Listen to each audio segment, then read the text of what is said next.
Welcome to the video minutes of the District 5110 Quarterly Grants Meeting held on October 17th, 2020. The agenda for the meeting included a welcome from DG Cindy, the speaker, Renee Reiling from the Rotary Foundation, Nelson Mailer gave us a presentation on Polio Plus, Bob Worsing gave us an update on the Paul Harris Society, PDG Dave gave us a fund development update, Kathy Poole gave us some district grants information, and Leanne some global grants information, and we'll go over all this in our minutes.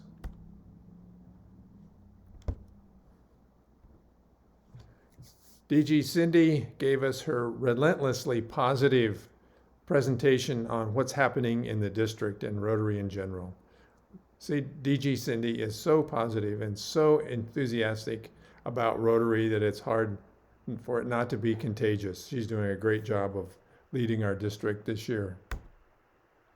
Renee Reiling is a regional grants officer with the Rotary Foundation. She has worked with our district for a number of years and is incredibly helpful. We asked her to do a short presentation on global grants and how to write an effective global grant. And if you write an effective global grant, you will have then developed an effective Rotary project. So Renee's primary objective for her presentation was to give the 10 steps in writing a quality global grant application. Poorly written global grants lead to only frustration and poor projects. So she briefly explained that global grants are large international activities with sustainable, measurable outcomes in the Rotary's areas of focus. A key feature of global grants is partnership between a club in our district and a club in another district and another country. You know, the key to successful global grants is having that relationship with that host club and being able to work with them closely. Without a good working relationship, many times these grants struggle. The minimum budget for a global grant activity is $30,000. However, the Rotary Foundation has eliminated the minimum $15,000 match, which means a grant can be funded without a World Fund match.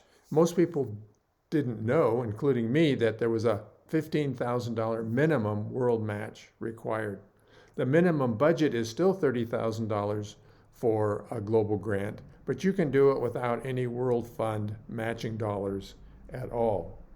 And the only reason to do that, in my mind, is if you have found a benefactor that has a ton of money, but in general, we're going to ask for that match. Renee did mention that the Global Fund is running low on funds. There's only $6 million left for the entire Rotary year from a $30 million budget. There's 3 times more global grants being submitted than any time in the past. Global grants can support humanitarian projects, scholarships, vocational training teams. So those are all the things that we have done in our district. Almost everyone knows what the areas of focus are by now. The exciting news is that there's been a 7th area of focus that will begin on July 1st, and that's the environment. And we can find out more about that by reading all the applicable information on the Rotary grant site. You know, Rotary grants, global grants can be submitted throughout the year. We ask in this district that you come and get approval for DDF before submitting your application to the Rotary Grant Center on My Rotary. Some people have done that prior to coming and requesting DDF, and it just creates a lot of confusion and angst. So the only due dates for the Rotary Foundation is that scholarships have to be, applications have to be done by June 30th of the year, and anything that requires travel, like a VTT, those grants have to be submitted at least 90 days before the travel dates are requested. So here's the 10 things that will help make a successful grant. So what the Rotary Foundation is requesting that you contact your regional grants officer and run your grant by them to make sure that you have a solid foundation for your grant. They will review all parts of the grant before you get really deep into it and before you've put a lot of energy and work into it, and help you write a successful grant so that you don't get one of those long emails back with 30 questions that you need to fill out, which is incredibly frustrating and time consuming. A little work up front makes a huge difference. The next thing Renee talked about was the community assessment. And the community assessment is one of the new components that was added a few years ago that really makes a difference in your grant, and one of the key areas that you'll get kickback from the foundation if it's not complete. So you need to take a look at the community assessments tools, and then there's a worksheet that you can work through to make sure that you have all the information that you need. This was implemented because people were doing projects in villages that they didn't necessarily want and weren't very sustainable. So a really good project has a lot of community buy-in, and this is a really important component of any successful global grant application and project. She next talked a little bit about resources, and I would really encourage you to do a little reading before you do a lot of writing. Read the Guide to Global Grants, read the focus policy statements. Those are incredibly helpful. And also make sure you really understand the terms and conditions for grants. That's not only global grants, but that also covers district grants as well. All these documents can be found on My Rotary on the grant site. Selecting an area of focus sounds kind of simple. Well, it's going to be this or it's going to be that. But sometimes grants bleed over into several different areas of focus. It's really critical that you choose the area of focus that's going to be the easiest to monitor and the easiest to assess. And you can do that by working with your regional grants officer and talking through what you're hoping to accomplish, and they will give you guidance on selecting one area of focus.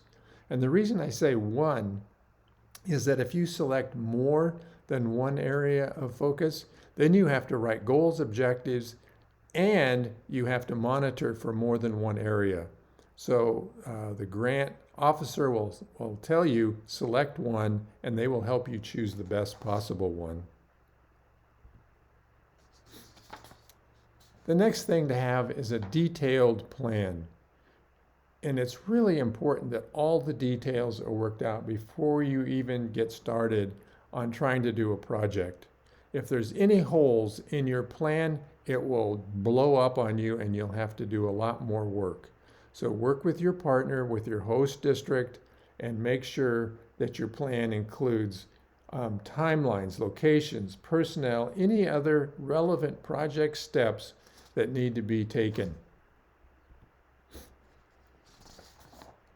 Number 6, provide how Rotarians are going to be involved in this project. Some examples of Rotarian project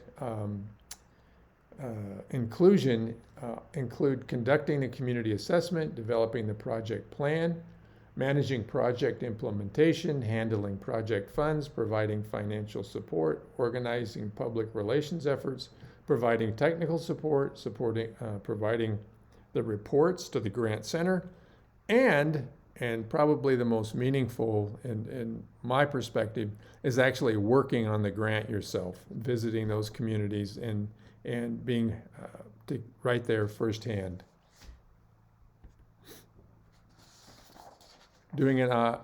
Provide a detailed budget, including vendor information, and explain how the vendors are going to be selected. This is a big hang-up. Sometimes you find in host clubs that there may be a Rotarian that's going to be one of your vendors. You have to make sure that that's disclosed and that there's no chance that they're going to be seen as a conflict of interest, that a Rotarian is going to benefit from this project directly. So make sure you have a detailed budget, make sure you understand how the US dollar is going to be converted into their local currency and what that means. And any vendors, anytime you can get bids on large items, anytime you can purchase items locally to support the local economy, that's always a plus for any grant. Sustainability is the next big stumbling block for a lot of times for grants. And you can work with your grants officer and they can talk about some ways when they look at your grant that you can maybe even strengthen your sustainability. But things, especially like training, measurement, and financial stability. Larry Rhodes talked about a project that we'll get to in a little while in Africa, and it had all these components. It had training, it had measurement. They formed water districts. There was some buy-in by the local community. All those pieces were there to make sure that that project was going to go on for years and years. So this is a key component to make sure that this is a strong component, not only of your grant, but also of your project. Cooperating organizations can be another stumbling block. Make sure their responsibilities are clearly outlined. And the thing that trips up most people is that you have to make sure that it doesn't look like Rotary dollars are just going to another organization to do the project. So cooperating organizations can monitor projects, they can assist, they can provide infrastructure, expertise, education, and other support, but it has to be a Rotary grant that's carried out. And then lastly, while filling out the application, make sure that all answers are detailed as much as you know. Avoid answering NA. If you see something that you don't think applies to the grant, write out why you don't think it applies to the grant, not just NA. And the more concise information you have, the better chance that this is going to fly through and be approved quickly. So Renee shared lastly some Rotary updates, and we talked about earlier in the meeting earlier this year that there's an elimination of the cash match for global grants. And the reason for that elimination is because the World Fund is dwindling. We have got to support the Rotary Foundation with our dollars, or the grant programs are going to change.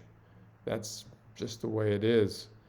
There's some activities that are no longer eligible for the disaster response grants. You know, and our district has two, and I'm going to talk a little bit about that in a minute. COVID-19 activities are no longer eligible for the disaster response grants. Also, another thing that's not available is the low-cost shelters and simple schools grants, and that was a pilot program. Somebody asked me a question about what is a simple school, and I tried to find that information, and I don't have a clue. I couldn't find it on the website. Many times when the Rotary Foundation does pilot projects, they don't really put a lot of information on the website. They just work directly with those districts. The international sponsor contribution has been reduced to 15%. It used to be 30%. So now international sponsor only has to provide 15% of the total contribution to a global grant. Environment, as we said, was added as an area of focus. And in 2022, Rotaract clubs will be able to be a sponsor for global grants. If you have any questions, Renee Reiling is great. She gets back to people who ask her questions. Here's her email address. If you lose that, you can always email me and I can get you in contact with Renee if I can't answer your question myself. So we moved on at this point to our committee reports. Nelson gave us an update. He shared the Zoom call we had with the CDC, Polio Plus Contact, and with our Rotary chair. That was phenomenal. It was a wonderful webinar. If you missed it, there's a recording of it, and I'm sure it'll be posted on the district website. Nelson's doing a fabulous job of recruiting Polio Plus Society members and supporting Polio Plus programs. Bob Wersing shared the Paul Harris Society update. If you're not sure what Paul Harris Society is, it's those people that donate $1,000 a year become members of Paul Harris Society. There's a form that you can fill out to apply. We would really encourage you to do that so you can be recognized. It's nice to have people model what we are expecting, and that is to support our Rotary Foundation. If you have any questions, you can contact Bob Wersing. If you can't find his email in DACDB, just contact me and I'll connect you with Bob if you have any questions. Our Foundation Development Chair, Dave Reese, gave us an update and talked about why it's important to donate to the Rotary Foundation. This year so far with the fires and with COVID, we've had 3 disaster response grants. It's been phenomenal, but watch how Rotarians have stepped up and made a difference in their communities and around the world. So it's really important that we keep supporting the Rotary Foundation because Rotary Foundation is making a difference at home and around the world. So Leanne talked a little bit about how we need to do additional training support for Rotary clubs using DACDB and writing district grants. Writing district grants is pretty simple once you understand the process in DACDB, and we're trying to make it even easier for people to do. If you follow the directions and you fill out the forms, it's usually not a problem. A lot of times some problems come in the reporting, and to that end, we're going to provide 2 additional trainings. The date we're looking at right now, if we can make it work, is December 12th. We're going to do a District Grant 101, which is the basics on how to write a district grant and how to access the information on DACDB. And then we're going to take a short break, and then we're going to come back with District Grants 301, and we're going to get into more of the details about reporting and how we can make it as painless, and you can help us do that. We have over 60 grants, and we only have 2 or 3 people who read through those applications and through those reports. And it's a huge, huge job. And you can make it easier for us, and we can make it easier for you if we can work this out and work together. Because district grants do make a difference in our communities. We had 65 grants funded. Kathy Poole shared this information with us. We funded all high and medium priority grants. There was $156,000 in DDF, and that's doubled in our communities. So you can see how that makes a difference in our communities. PDG Hal is not only our stewardship chair, but he's working with Kathy, Leanne, and I to do grant reviews and approvals. Just make sure that your grant, when it's approved, that you have all your ducks in a row, that you have your dues paid, both district and Rotary International, and that you have all your reports up to date and that you're qualified, and then your money will be released so you can do your projects. We're still working on a few clubs that came in toward the end of the deadline, which was October 15th, and we'll work through those clubs as quickly as we can. Just remember, once your grant is approved and all those other components are in place, then you'll receive a check to do your project. I think talked about that one. The next thing is last year's grants. If you have a COVID delay, then you still need to file an interim report to get your 2021 grant approved, but you have to have a final report in by December 31st. If you don't have a COVID delay, we ask that you get your final report in 1 year after you received your funds. And if you're a little bit late, please get those in as soon as possible. So far this year, our goal for the annual fund is $418,000, and we've raised $121,000. So we have a ways to go on our annual fund. Our Polio Plus is $23,000, and our goal is $78,000. Our total giving is $244,000. That's because we had an endowment gift from Southern Oregon of $100,000. There's $218,000 left in DDF for global grants, so we encourage you to look for projects. You know, this is a challenging year, not only with COVID, but with all the fires and the disaster that's happened, that people are really putting their money to support their local communities, and the benevolence has just been awesome.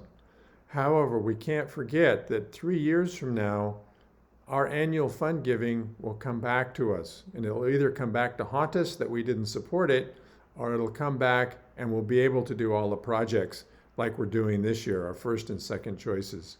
So please consider that in 3 years, we really are going to need those dollars, and do your best. I appreciate that. Ralph is on vacation, traveling, and in his update, we had an unusual request, and that was from the Bend Rotary Club. They want to be part of another district's scholarship grant. And our policy says, in our policy statements on page 9, that if we're going to send DDF to another district that's not, and we're not the primary district, that we have to get approval to do that. So what Bend was asking was for us to approve the concept that they would take some DDF out of our district to another district for this scholarship. Now, approval of this motion or of this request would mean that we're locking up some DDF for possible grant approval. Now, when they bring the grant back to us for approval, if the grant is not approved, then there is no DDF that will be going out of the district. If it is approved, then there would be DDF going out of the district. And this request was approved. I hope that made sense. It's a really confusing request because it's not something that's in policy, and sometimes these requests are not something we want to put in policy. The Rotary Club of Florence made a request for $17,000 to do a water project in Ghana. That was approved. If you want to know more about that, Ron Caputo is the person in charge of that. And the Florence Club also made a request for cataract surgeries, but the DDF request was for only $3,000. They said that there was no additional funds needed, but if you want to support the grant, you could send them some money. And the Rotary Club of Bend donated $250 in addition. So if you want to help support this project in any way, you can contact Ron again. Larry Rhodes from Eugene Airport shared a very successful project, water project that they did in Uganda. It was amazing. Larry shared the whole grant outline. They got water to 6,000 people with this grant. It was very moving and such a wonderful project. And if you want to know how to do a project right, talk to Larry Rhodes. Our next grant meeting is going to be on January 9th. It's going to be virtual. We'll get out some more information as that rolls around. My guess is that all grant meetings for the rest of the year will be virtual, even the one in the spring, unless something drastically changes with a vaccine for COVID. But Rotary is asking that we don't risk anyone's health, and we've had good turnout with these virtual meetings. It's not the same as being able to shake hands and give hugs and catch up, but we do our best. And so put on your calendar January 9th. Once again, we'll start at 9 o'clock and will appear right on your very own home screen. Thank you for taking the time to watch this, and if you have any questions, please don't hesitate to call Leanne or